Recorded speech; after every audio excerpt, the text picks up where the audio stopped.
వారాలు ఎలా మారతాయంటే మనకి హోరా అంటారు. ఇప్పుడు అదే ఇంగ్లీష్లోకి వచ్చి అవర్ అయింది.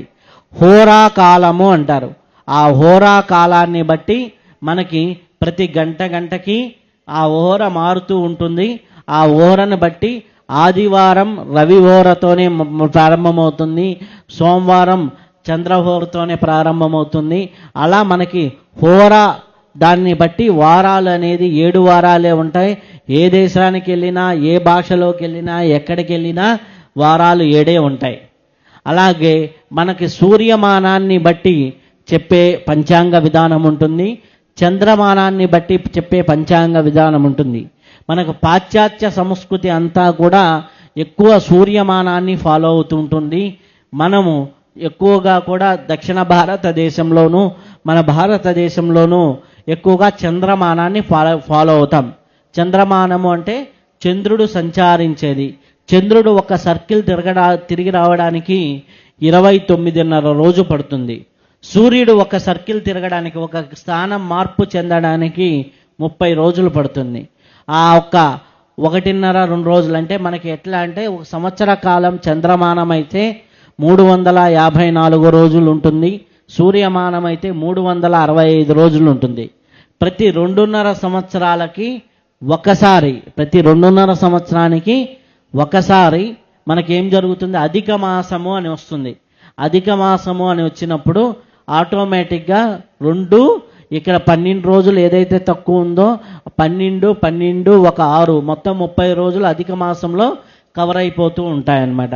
చంద్రమానం అంటే ఏంటి అంటే చంద్రుడు ఏ స్థానంలో ఉంటే దాన్ని బట్టి, ఇప్పుడు ఫర్ ఎగ్జాంపుల్ చంద్రుడు విశాఖ నక్షత్రం మీదకి వచ్చాడనుకోండి, అదేమవుతుంది, వైశాఖము అవుతుంది.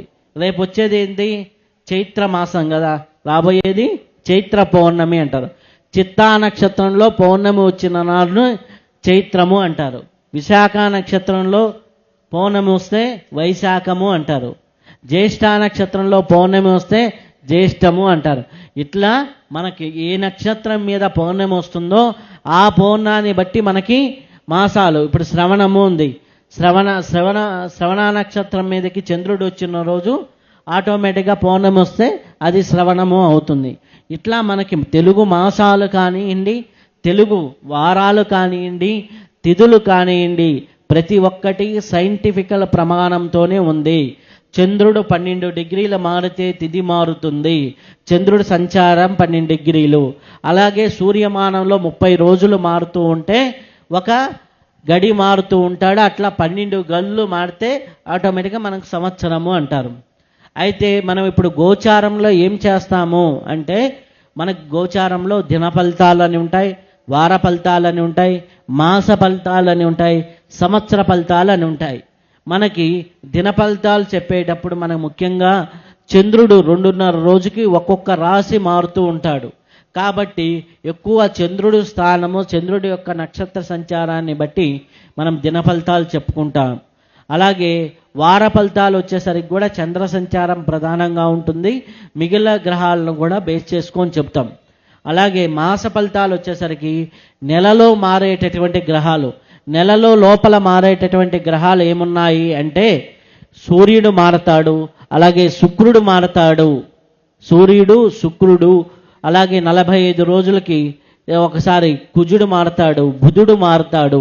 ఇలా ఈ 5 గ్రహాల సంచారం మారుతూ ఉంటుంది. కాబట్టి వాటిని ఆధారంగా చేసుకొని మనము ఈ యొక్క మాస ఫలితాలు చెప్పడం జరుగుతుంది.